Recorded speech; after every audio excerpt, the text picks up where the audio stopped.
자, 슬기로운 서울 생활 나선홍입니다. 수요일은 슬기로운 법률 생활 함께합니다. 나홀로 소송하는 방법, 양육비에 대한 궁금증 여러분 오늘 싹 풀어드리겠습니다. 짧은 문자 50원, 긴 문자 100원, 샵에 0951번, TBS 앱은 무료입니다. 제가 소개하기도 전에 지금 청취자분들께서 우유빛깔 허주연 사랑해요 허주연 이런 문자가 왔고요. 또 벌써부터 사랑스러운 목소리의 허 변호사님 하시면서 이렇게 또 보내주신 분도 계시고요. 네, 오늘 나홀로 소송 또 양육비 관련해서 시원하게 상담해 주실 허주연 변호사님 나오셨습니다. 어서 오세요. 안녕하세요. 우유빛깔인지 허주연. 네, 허주연입니다. 법조요정 허주연. 네. 감사합니다. 너무 마음에 듭니다. 네, 처음 네. 들어봤어요. 야. 법조요정.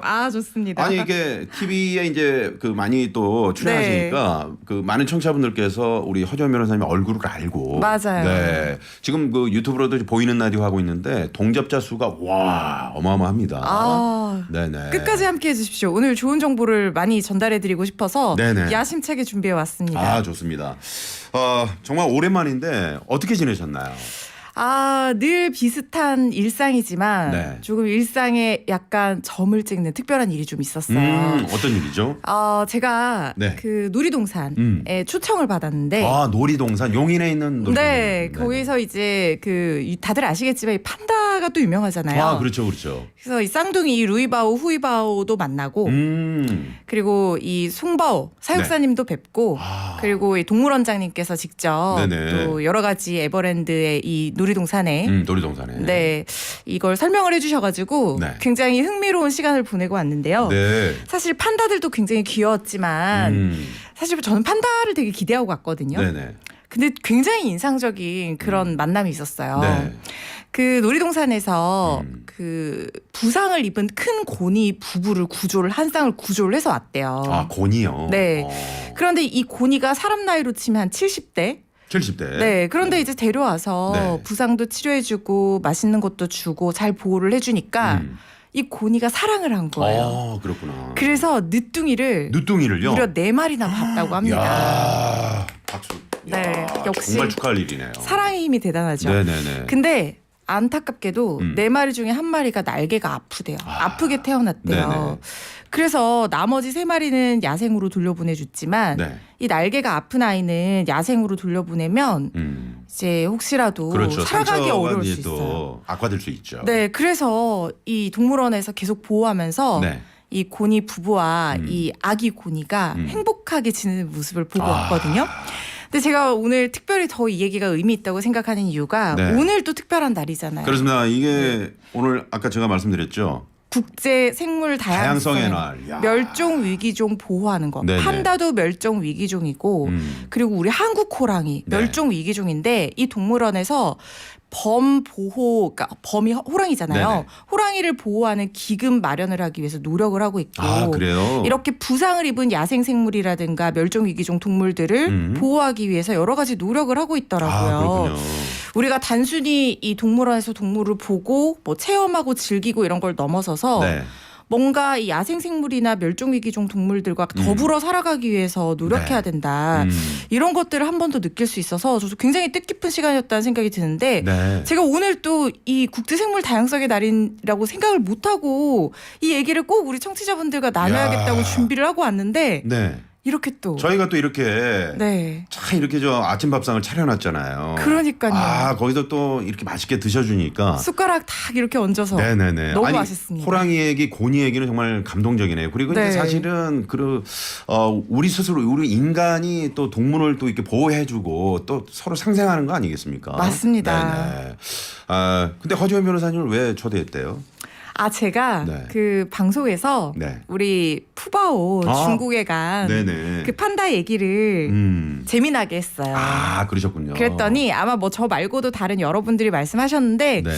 뭔가 제가 대표로 초대를 받은 것이 아닌가 그런 생각이 듭니다. 네, 다음에는 저희가 변호사님 따라서 네. 이 마이크를 들고요. 네. 그 현장에 가가지고 현장 방송을 한번. 해보는 것도 너무 좋습니다. 열심히 해보겠습니다. 네. 자, 오늘 허주연 변호사님 모시고 나홀로 소송하는 방법 또 양육비 궁금증들 싹 풀어드린다고 말씀드렸는데 오늘 주제 굉장히 흥미롭습니다. 이게 나홀로 소송법인데 사실 이제 살다 보면은 뭐 크고 작은 분쟁들이 있잖아요. 네. 그런데 야 이거 좀 소액인데 소액일 것 같은데 이거 변호사 사무실 찾아가기는 좀 그렇고 나 혼자 해볼까 이렇게 해서 소송비를 아끼려고 네. 나홀로 소송하는 분들이 많이 늘었다면서요. 맞습니다. 네. 이 나홀로 소송 그러니까 자기가 소송하는 거죠. 네.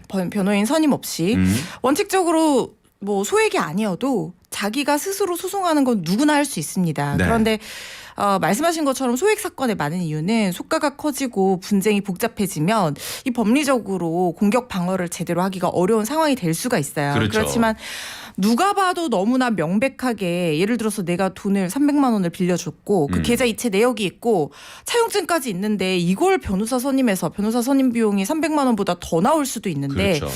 그렇게 하기가 좀 부담스러운 사건들이 많이 있거든요. 네. 생각보다 많습니다. 그래서 나홀로 소송하시는 분들 많이 늘어나는데요. 네. 이게 뭐 대법원의 민사 본안 또 형사사건 변호인 선임 현황에 따르면 민사 1심에서 나홀로 소송 차지하는 비중이요. 네. 2015년부터 2020년 6월 사이에 70%에 달한다. 오, 이런 통계가 있습니다. 10분 중에 7분은 나홀로 소송이라는 말. 그렇죠. 굉장히 많이 하시는 거죠. 네네네. 그리고 형사 같은 경우에는 국선 변호인 제도가 운영되고 있음에도 불구하고 네. 절반에 가까운 수치가 이 나홀로 소송을 진행하고 있다. 이런 통계치도 있거든요. 네. 물론 이제 말씀드린 것처럼 쟁점이 복잡하면 이게 쉽지 않겠지만 요즘에는 또 너튜브라든가 네. SNS 뭐 인터넷 포털 이런 데 법률 정보 굉장히 많아요. 그래서 굉장히 똑똑하십니다. 그래서 과감하게 또 이렇게 비용과 시간을 따져보고 내가 혼자 해도 되겠다 하면은 나홀로 소송 선택하는 비중들이 네. 상당히 높아지는 게 아닌가 이런 생각이 듭니다. 그렇군요. 이게 또 일장일단이 있고 그 뭐 이제 스스로 이렇게 나홀로 소송하셔가지고 만약에 승소하면은 참 좋은 건데 네. 만약에 이게 패소라도 할라 치면 이건 상당히 또 더 큰 그렇죠. 피해를 감수하셔야 되는 거잖아요. 맞습니다. 그 부분은 좀 잠시 후에 또 알아보고요. 자 사연이 하나 있는데 요거 소개해드리겠습니다.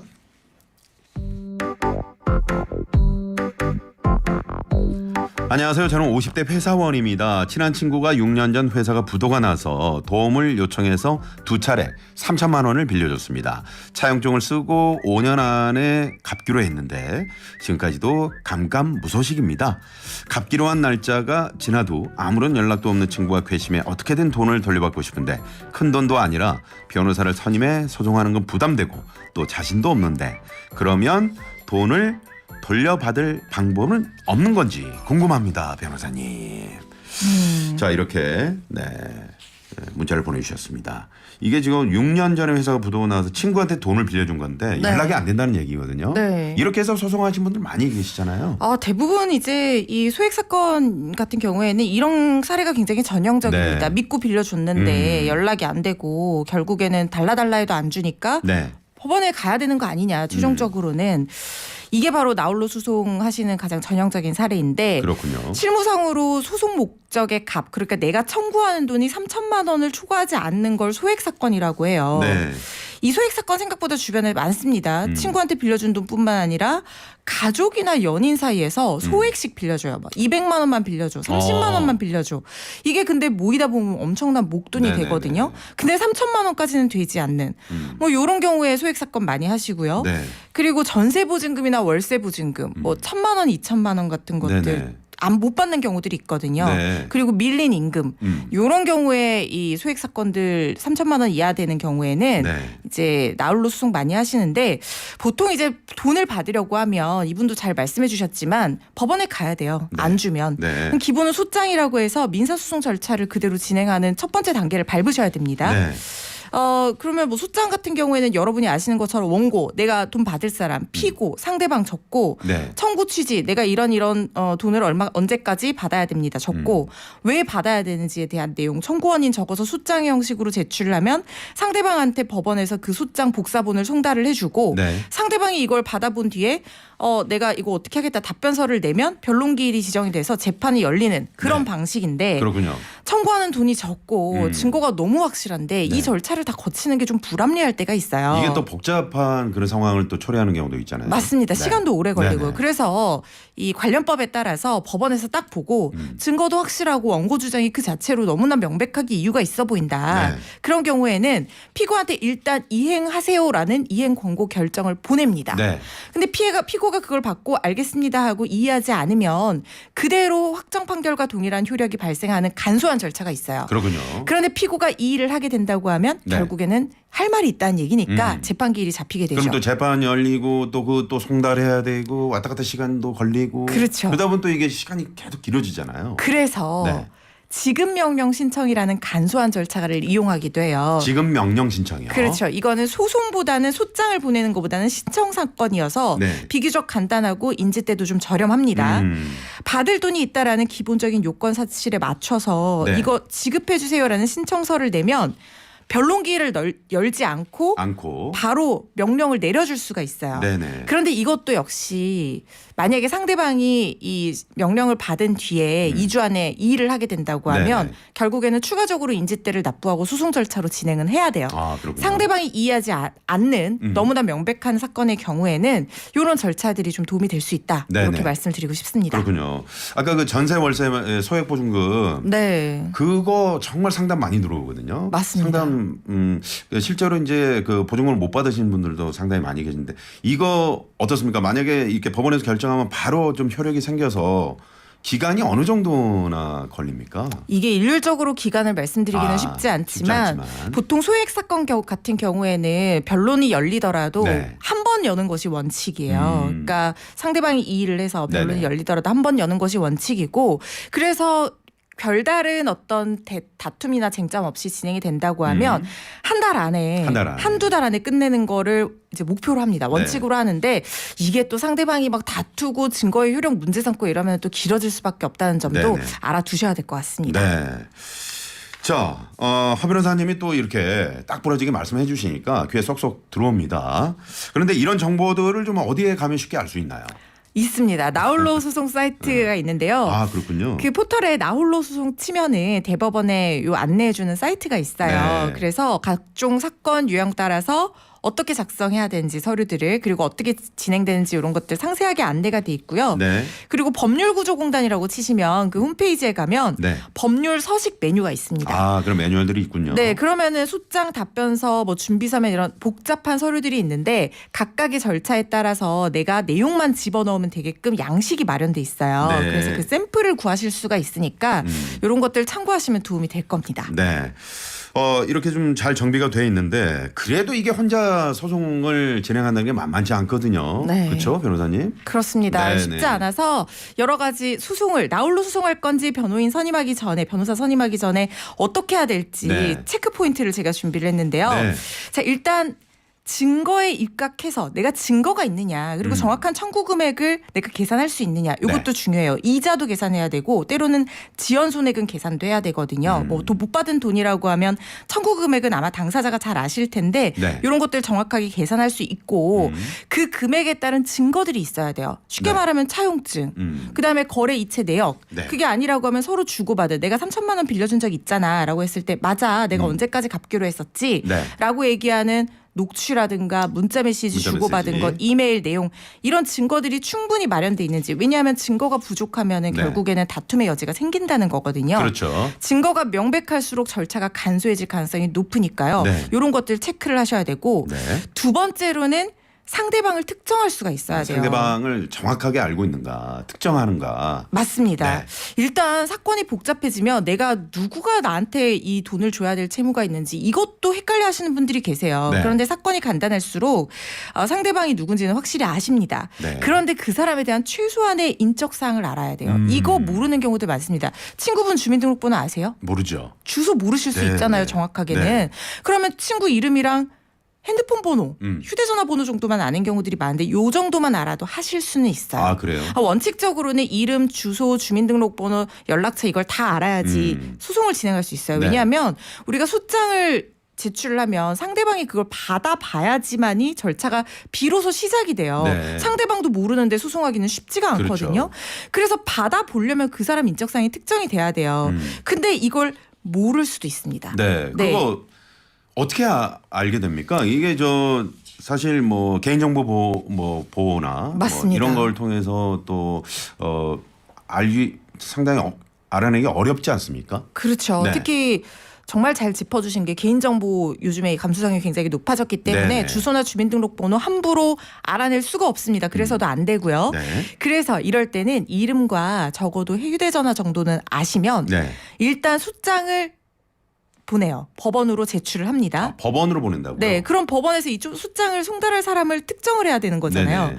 그때 법원의 힘을 빌어서 법원에 신청을 해서 네. 사실조회 신청을 하는 거예요. 사실 조회 신청. 통신사에 합니다. 네네. 그러면 그 통신사에 이 휴대전화 번호로 가입된 가입자의 정보를 네. 알아봐 주세요라고 법원에서 요청을 하는 서류를 보내요. 아, 그렇군요. 왜냐하면 이게 공식적인 절차고 내가 돈을 받을 돈이 있다는 걸 어느 정도 우리가 개연성이 높다는 걸 법원에서 확인해 주는 거잖아요. 네네. 이 소송을 진행하려면 알아야 되는 필요성을 법원에서 확인을 해주기 때문에 네. 통신사에서 회신을 보내옵니다. 그러면은 이 휴대전화 번호로 가입된 사람의 주소와 뭐 이런 것들, 주민등록번호 이런 것들을 확인을 할 수가 있게 되고 네. 그렇게 된다고 하면 그 사실조회 신청을 통해서도 알아볼 수 있고 법원 주민센터에 가서 그 사람의 주민등록 초본 이런 네. 걸 통해서도 확인을 할 수가 있거든요. 그렇군요. 네. 최소한의 그러니까 그 상대방을 특정할 수 있는 이름, 전화번호 정도는 알고 있으면 법원의 그렇습니다. 허락을 받아서 인적사항을 알아낼 수 있다. 그렇습니다. 네네, 그렇군요.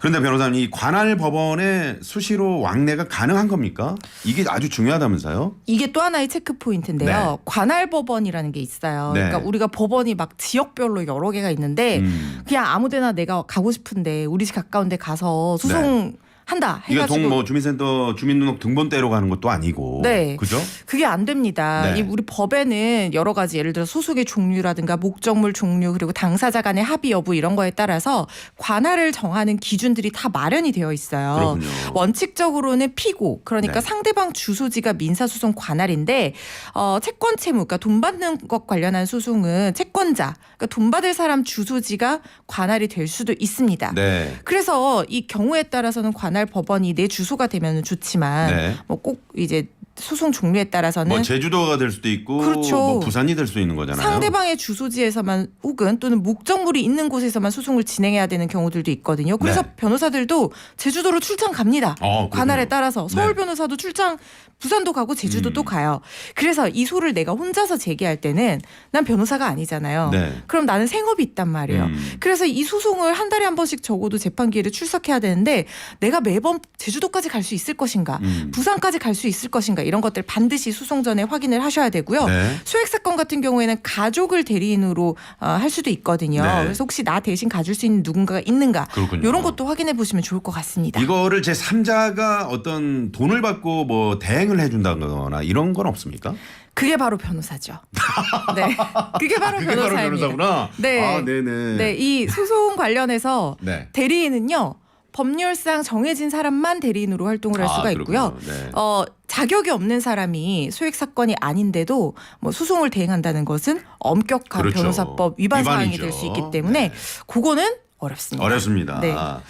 자, 지금 뭐 청취자분들도 이게 정말 정신적 육체적으로 수명 단축되는 일입니다. 0773번님이 그러셨는데 이게 소송 스트레스라는 게 참 엄청나죠. 이 스트레스라는 게 이게 법적 다툼은 정말 아무나 하는 게 아니잖아요. 변호사님 어떻습니까? 현장에 계시니까. 아, 이게요. 저도 저의 뭐 제가 직접 당사자는 아니지만 네. 어쨌든 대리인이지만 대리인인 저도 이게 너무나 정신적인 스트레스가 큰 일이에요. 네. 매번 하니까 좀 무뎌진다고 해도 너무나 힘듭니다. 그런 당사자는 네. 일생에 한 번 있을까 말까한 중차대한 상황을 겪는 거란 말이죠. 네. 굉장히 스트레스가 심하고 생각보다 굉장히 길어질 수도 있어요. 그래서 이 마음의 근육을 단단하게 마음을 결심을 하셔야 됩니다. 네네. 그래서 이런 것들 내가 버틸 수 있을 것인가 이런 어떤 정신적인 스트레스를 감수하고서라도 반드시 받아야만 하는 가치가 있는 돈인가 이런 것들도 한번 고민을 해보셔야 되고요. 그리고 네네. 소액사건 같은 경우에는 소액사건 심판법에 따라서 원칙적으로 판결 이유를 기재하지 않을 수가 있어요. 그래서 실제로 내가 소송 진행했는데 판결문 받아봤는데 판결 이유가 없는 경우들도 있거든요. 아, 그래요? 물론 이게 법이 개정이 돼서 일정 경우에는 기재할 수 있도록 노력해야 된다는 쪽으로 바뀌기는 했습니다만은 네. 아직까지 내가 왜 졌는지 판결 이유를 모르게 되는 경우도 있기 때문에 이런 것들도 한번 고민을 해보시면 좋을 것 같다는 생각이 듭니다. 그렇군요. 네.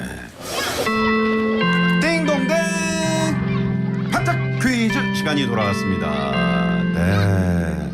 헤드폰 벗으셔도 돼요. 아, 네. 네네. 종소리 들으려고 제가 네. 헤드폰 쓴 거라. 네.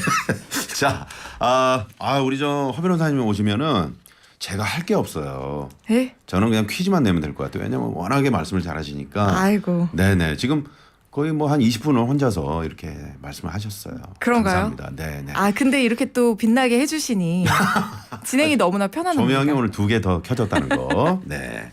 자, 반짝 퀴즈 드리겠습니다. 사실은 이제 허 변호사님께서 다 말씀해 주신 내용 중에 이 반짝 퀴즈가 들어있거든요. 잘 들어보시고 정답 보내주시기 바랍니다. 소액 사건에서 이행 권고 결정을 받고 피고가 이의 신청을 하지 않아 확정이 되면 원고는 피고의 재산에 대해 강제 집행을 할 수 있다.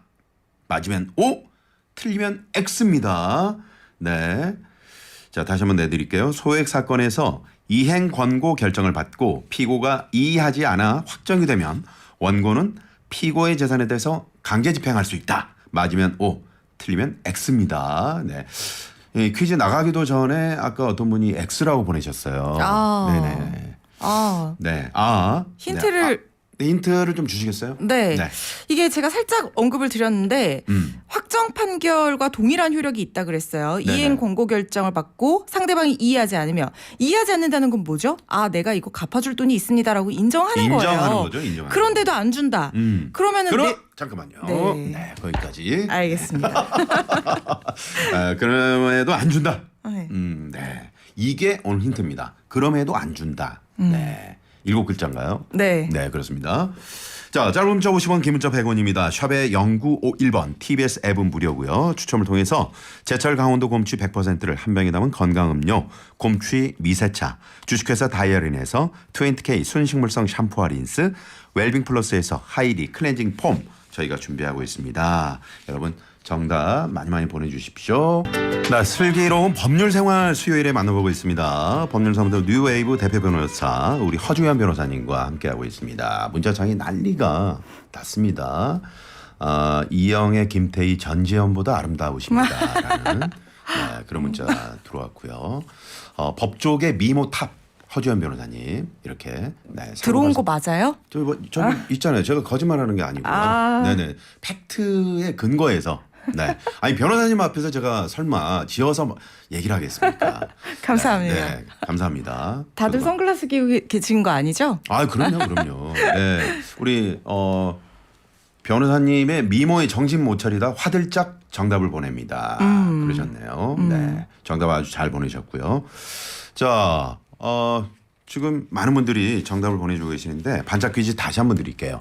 소액 사건에서 이행 권고 결정을 받고 피고가 이의하지 않아 확정되면 원고는 피고의 재산에 대해서 강제 집행할 수 있다. 맞으면 O, 틀리면 X입니다. 자, 짧은 문자 50원, 긴 문자 100원, 샵의 0951번, TBS 앱은 무료입니다. 네. 아까 그 나홀로 소송 이제 말씀하셨다가 제가 도로 상황 알아보고 왔는데 이게 그 소송 비용이 뭐 완전히 0원인 건 아니잖아요. 그렇죠. 네. 이 대리인을 선임하는데 드는 비용만 들지 않는다라는 것이지 법원에서 절차를 진행하는 접수비 개념이 있어요. 네네. 인지대와 송달료라는 건데요. 인지대 송달료. 네, 이게 계산하는 그 근거가 법에 정해져 있습니다. 근데 네. 기준은 뭐냐면요. 내가 청구하는 금액이 기준이에요. 소송 가액이라고 하는데요. 그러니까 네네. 예를 들어서 내가 3천만 원을 청구한다고 하면 네. 그 금액 기준으로 인지 송달료가 계산이 되게 됩니다. 그렇군요. 3천만 원 기준으로 인지대가 12만 6천 원 나오고요. 네. 그리고 이제 송달료가 7만 8천 원에서 20만 4천 원 정도 접수비가 듭니다. 그렇군요. 그러니까 인지대는 접수비고 송달료는 더 구체적으로 말씀드리면 서류를 왔다 갔다 해야 되잖아요. 네. 그럼 보내는데 비용이 들잖아요. 그건데 종이로 보내면은 당연히 비용이 더 많이 들겠죠. 그래서 네. 전자소송으로 접수하시면 10% 할인된다는 10% 것도 할인 전자소송으로 하면요. 그렇습니다. 그렇군요. 그것도 좀 기억을 해주시면 좋을 것 같습니다. 전자소송이 편해요. 그렇군요. 요즘 네. 전자소송 많이 하시죠? 대부분 전자소송으로 진행하죠. 네, 그렇습니다. 자, 1부에는 이렇게 나홀로 소송 관련해서 알아봤고요. 자, 지금부터 2부입니다. 2부는 양육비 관련해서 저희가 상담을 해드리겠습니다. 요즘 뭐 양육비 최근에 관련 이슈들이 상당히 많은데 먼저 10년 동안 양육비를 안 준 아빠가 처음으로 실형을 선고받은 일이 있었죠. 그렇습니다. 10년 동안 양육비를 주지 않은 나쁜 아빠가 법정 구속됐습니다. 네. 양육비 미지급자가 형사처벌 대상이 된 이후에 나온 첫 실형 선고인데요. 인천에서 있었습니다. 네. 이 사람이 2014년에 이혼을 하고 두 아이를 이제 엄마가 키웠던 것 같아요. 네. 그런데 10년 동안 양육비를 안 줘서 이 미지급 금액이 1억 정도가 된 거예요. 그렇군요. 그래서 양육비 이행법 위반 혐의로 기소가 됐는데요. 네. 징역 3개월 선고하고 구속이 됐습니다. 징역 3개월이요. 네. 재판부가요. A 씨가 이 남성분이 굴착기 기사로 돈을 벌고 있는데도 불구하고 양육비를 지급하지 않아서 죄질이 굉장히 나쁘다 이렇게 지적을 했어요. 네네. 전 부인이 모든 법적 방법을 강구했는데도 계속해서 네네. 피해왔던 겁니다. 그리고 법원의 감치 명령을 받은 이후에도 양육비를 계속해서 주지 않아서 결국에는 이렇게 형사처벌이 된 것으로 보입니다. 그렇군요. 돈을 벌고 있는데도 그 아이들과 그 아이들의 엄마 네. 상당히 그 받는 고통이 심했을 것 같은데 네. 이게 지금 징역 3개월이면 형량이 너무 낮은 거 아니냐 이런 또 지적도 있는데 여기에 대해서 어떻게 보십니까? 3개월이면은 이게 사실은 이 양육비를 주지 않아서 형사처벌된 사례가 처음이어서 네. 이게 아마 선례로 남을 가능성, 리딩 케이스로 남을 가능성이 굉장히 높다는 생각이 드는데 네네. 3개월이 사실은 뭐 사람이 인신을 구속하는 거기 때문에 어떻게 보면은 뭐 강한 처벌이다라고 생각하실 수도 있겠지만 실질적으로는 네. 1억을 주느니 내가 3개월 살고 나오는 게 낫다 이렇게 생각하는 사람들이 꽤 많을 수 있거든요. 아 그래요? 그런데 양육비를 지급하지 않는다는 건 단순히 돈을 주지 않는다는 의미가 아니라 네. 이 아이의 아빠로서 또는 엄마로서 자신의 의무를 이행하지 않으면서 이 아이를 방임하는 거예요. 그렇죠. 결국에는 아동학대의 문제랑도 연결될 수가 있는 사안입니다. 그래서 그렇군요. 이 처벌 수위를 좀 더 강하게 해서 이행 자체를 좀 담보해야 되는 것이 아니냐 이런 목소리들도 많은 것이 사실입니다. 네. 자 일단 양육비 관련해서 사연이 지금 하나 들어왔거든요. 소개해드립니다. 남편과 이혼한 뒤 아이 양육비를 받기로 했는데 남편이 계속 주지 않아 법원에 남편을 상대로 양육비를 달라고 청구해서 제가 승소했습니다. 소송에서 이기면 받을 수 있을 줄 알았는데 남편은 아직도 양육비를 주지 않고 있죠. 남편이 너무 괘씸하고 생활도 점점 어려워지고 있는 형편입니다. 남편한테 양육비를 받을 수 있는 방법이 없을까요? 네, 이렇게. 네. 지금 양육비를 뭐 한 푼도 못 받고 계시는 그런 상황인데요. 네, 일단 양육비 청구 소송 하셔가지고 네. 지금 승소를 하신 거잖아요. 네. 그러면 결국에는 집행이 안 되고 있는 상황이라는 거예요. 그래서 양육비 청구 소송을 할 때 이런 경우가 많습니까? 양육비는요. 네. 이 소송이 문제가 아니라 소송 그 이후에 승소 이후가 시작이에요. 아, 왜냐하면 그렇군요. 집행이 안 되기 때문에 네네. 형사처벌 규정까지도 생긴 거거든요. 네. 집행이 안 된다는 건 뭐냐면 내가 양육비를 줄 의무가 있다는 걸 법원에서 확인했는데도 불구하고 쉽게 말하면 네. 그냥 버티게 하는 거예요. 버티게 하는 거군요. 네. 그래서 이 청구 소송하실 때 이 사람 명의로 재산이 있으면 보전 처분 반드시 걸고 시작을 하셔야 되는데 네. 그렇게 되면은 그 재산에서 강제 집행을 할 수가 강제 있거든요. 집행. 근데 이 재산이 없는 경우가 있습니다. 재산이 없거나 또 그 재산을 뭐 소위 말하는 그 빼돌린다거나 뭐 그럴 그렇죠. 수 있는 상황도 많이 있죠. 그리고 실제로 앞서 소개해드렸던 사례처럼 돈을 벌고 있는데도 불구하고 아예 지급 자체를 매달아야 되니까 네네. 그걸 안 하는 경우예요. 그럴 때는 절차들은 일단 이래요. 이행 명령을 신청을 할 수가 있습니다. 이행 명령. 네, 가정법원이 지급하라고 명령하는 것이고 네네. 이걸 3번 이 지급을 하지 않는다. 네. 그러면 이게 감치 명령으로 넘어갈 수가 있어요. 네. 감치라고 하는 거는 뭐냐면 최대 30일 기간 동안 교도소나 경찰서 이 사람 인신을 구금한다는 그렇군요. 거예요. 한 달 동안. 그렇습니다. 네네. 그런데 감치 명령을 받으면 이게 그 감치 명령 결정일로부터 1년 동안 정당한 이유 없이 계속해서 이 양육비를 지급하지 않는다. 이러면 네. 그때 이제 형사 고소를 할 수가 있는 형사 거거든요. 고소. 그때는 이제 1년 이하의 징역 또는 1,000만 원 이하 벌금형으로 점점 더 처벌 수위가 높아져요. 네네. 그런데 문제는 뭐냐면요. 이 형사 고소를 하기까지 감치명령까지 와야 되잖아요. 감치명령 결정 등본을 받아야지. 그때부터 1년이 지나야지 형사 고소를 할 수 있는 요건이 되는데 1년이 지나야 또 할 수 있는 거군요. 기회를 계속 주는 거예요. 그런데 1년 동안 감치명령 결정 등본을 송달받지 않고 네. 도망 다녀요.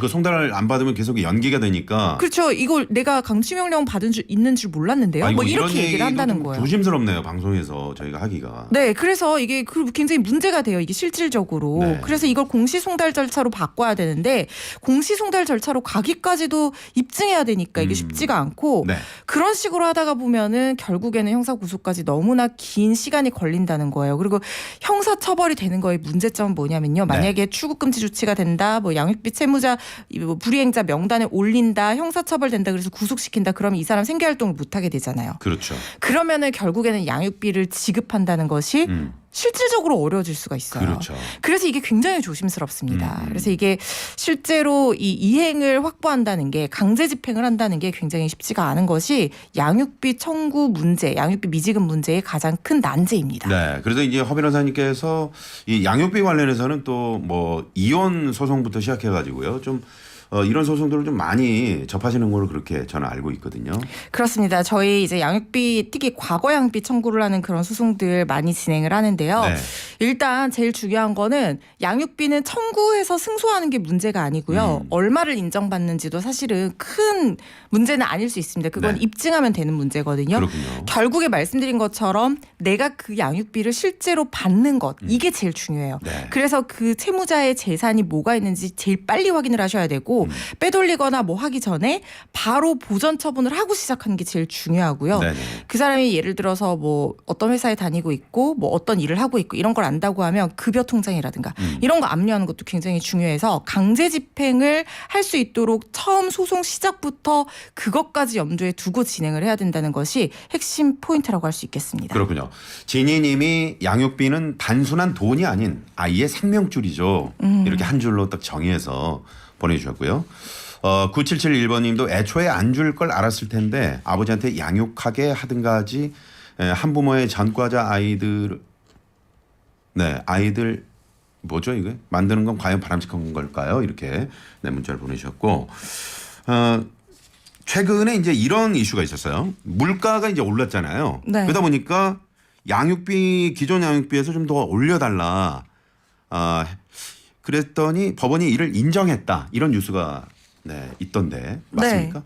이 양육비라는 것이요. 한 번 정해진다고 해서 계속 그대로 못 박히는 게 아닙니다. 특히 어린 나이에 아이와 남편이나 아내와 이혼을 하게 돼서 네.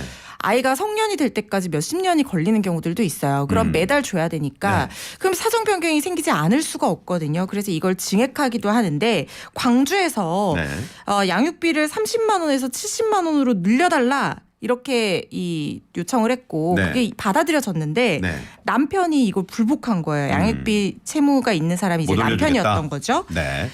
협의혼하면서 매월 30만 원 받기로 했는데 15년이 지난 2023년에 남편이 대기업에 근무하게 되면서 형편이 나아진 사실을 알게 된 겁니다. 네. 그래서 미지급된 양육비 일부를 지급하고 양육비를 90만 원으로 늘려달라 이렇게 아내가 소송을 제기했는데 이 아내가 아이가 이제 고등학생이 된 거예요. 네네. 매월 40만 원 넘게 교육비로 지출이 되고 있고 15년 동안 물가도 상승하고 화폐 가치는 떨어졌다. 네. 이걸 근거로 들었는데 이걸 받아들여 준 거예요. 근데 그렇군요. 90만 원까지는 아니고 70만 원 정도로 높여줘라. 네. 이렇게 조정을 했는데 이걸 불복을 한 겁니다. 그래서 이 부분에 대해서 다시 한번 재판이 열렸는데 네. 남편의 얘기가 받아들여지지 않고 70만 원으로 증액해 주는 게 맞다. 이렇게 판단이 난 거죠. 네.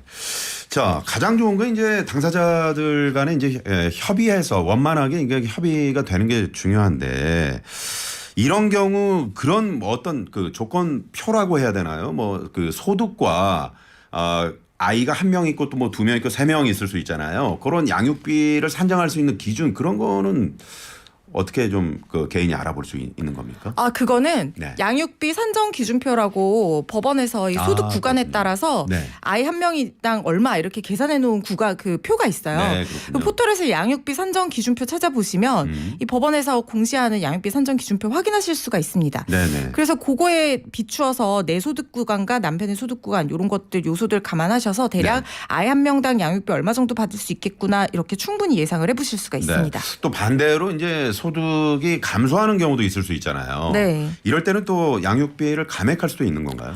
그렇습니다. 네. 이게 쉽지는 않지만 예를 들어서 내가 실직을 했다라든가 아니면 질병을 이유로 치료비가 굉장히 많이 드는 상황이 됐다라든가 네. 아니면 뭐 감봉이 됐다든가 뭐 이런 여러 가지 사정 변경이 있을 수가 있잖아요. 근데 돈이 없는데 양육비를 계속해서 주는 거는 힘들 수가 있거든요. 네. 조금이라도 실질적으로 주는 게 낫습니다. 그럴 때는 양육비를 변경해 달라고 내 이런 사정들을 입증해서 청구를 할 수가 있고요. 이 부분이 받아들여지고 이게 단기간에 회복될 수 없는 사정이 있다는 게 인정이 된다고 하면 네. 양육비를 감액해서 계속해서 지급하는 것도 인정될 수 있습니다. 감액할 수 있다. 그런 말씀이셨고요. 자, 비슷한 사연이 하나 있어서 소개해드리겠습니다.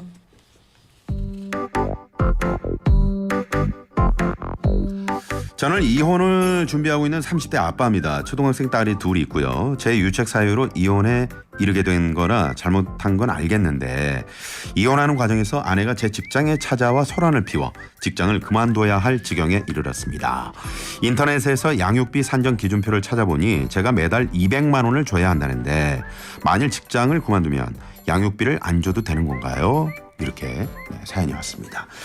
자, 이 경우는 이제 이혼하는 과정에서 좀 네. 다툼이 있어서 직장을 잃게 된 그런 지금 사연인 것 같은데 말이죠. 네. 어떻습니까, 변호사님? 일단 직장을 그만둔다고 하더라도 양육비를 아예 안 주실 수는 없어요. 네. 최소 금액 뭐 이게 사람마다 다를 수 있습니다만 정말 한 달에 20만 원, 30만 원 이 정도 금액이라도 일단 매달 지급은 하시면서 네. 부모로서의 책임은 이행은 하셔야 됩니다. 아예 무직이어도 최소한의 양육비는 지급을 해야 되는 거군요. 네, 이게 뭐 무직이 된다고 하더라도 기존에 있는 재산이 있는 분들도 계시고 여러 가지 사정이 있을 수 있지만 네. 아예 소득이 없다고 하더라도 현실적으로 지급할 수 있는 것은 별개의 문제로 하고 일단 의무 자체는 있습니다. 그렇군요. 그래서 주셔야 되고요. 네. 그리고 양육비 액수를 산정할 때 지금 당장 실직 사정도 고려되지만 액수 자체는 작년 소득 기준으로 왜냐하면 1년 소득 기준으로 보기 때문에 네. 그런 것들을 감안을 하신다고 하면 주셔야 되고요. 다만 요 사연에서는 네.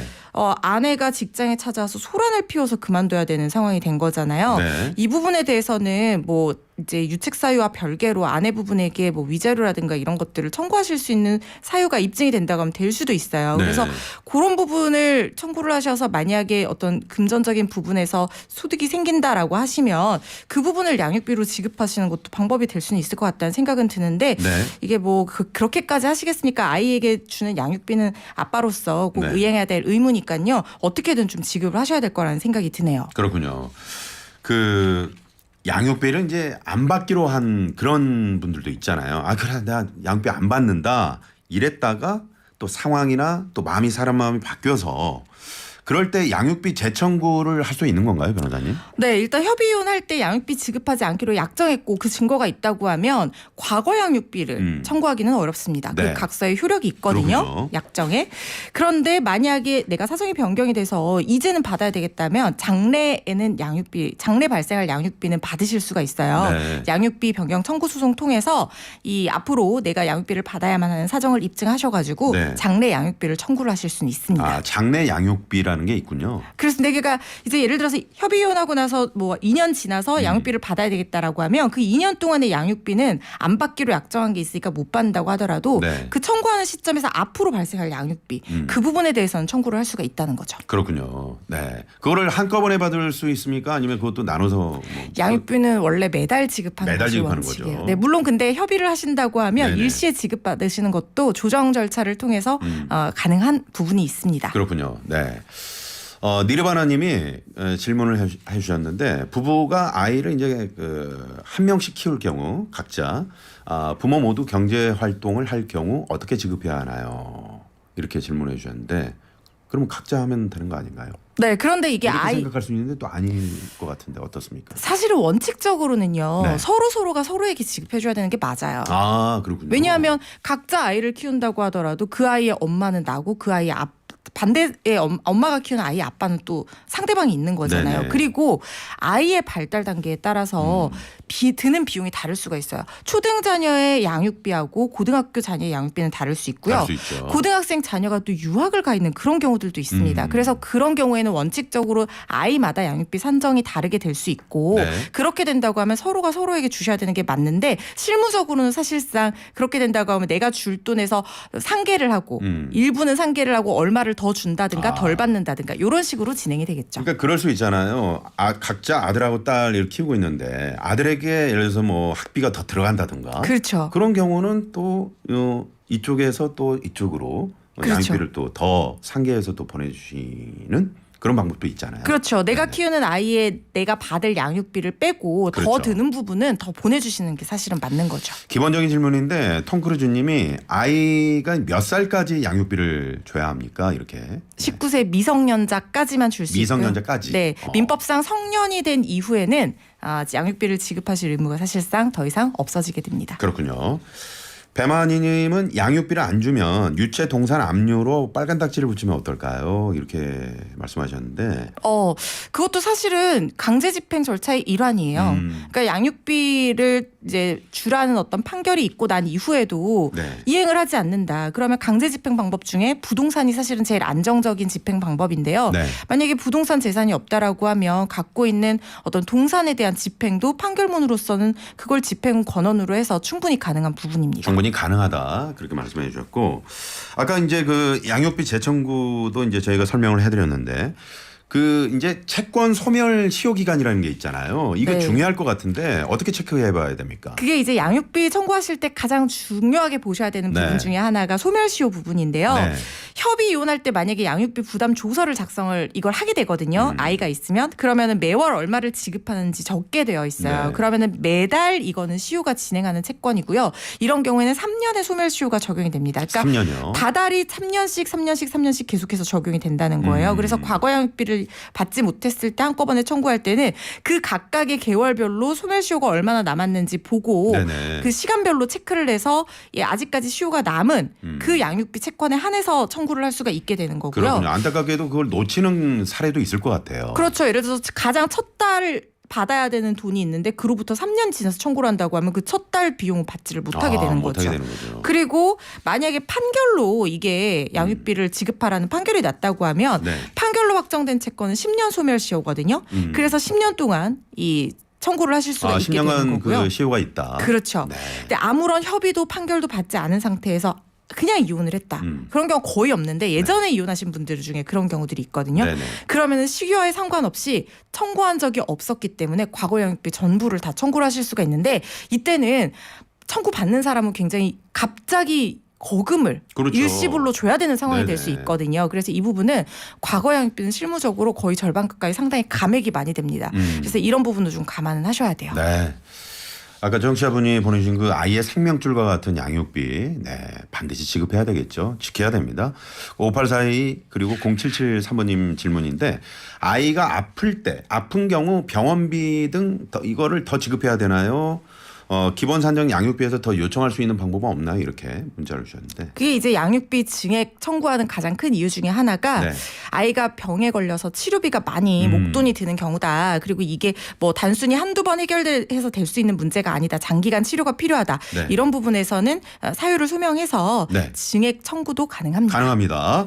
자, 허지연 변호사님과 반짝 퀴즈 내드렸는데요. 소액 사건에서 이행 권고 결정을 받고 피고가 이의하지 않아 확정되면 원고는 피고의 재산을 대해 강제 집행할 수 있다. 맞으면 O, 틀리면 X. 자, 변호사님. 정답은 O입니다. O입니다. 네, 지금 네 이렇게 동그랗게 손으로 해주셨는데 네 너튜브로 보고 계신 분들은 아주 즐겁게 보고 계시네요. 네. 자, 저희가 당첨자 명단 홈페이지에 올려놓도록 하겠습니다. 자, 허지연 변호사님과 오늘도 함께 했는데 매주 나오시면 안 됩니까? 저도 그러고 싶습니다. 네. 이 청취자분들 많이 만나 뵙고 싶어요. 많이 불러주세요. 네, 알겠습니다.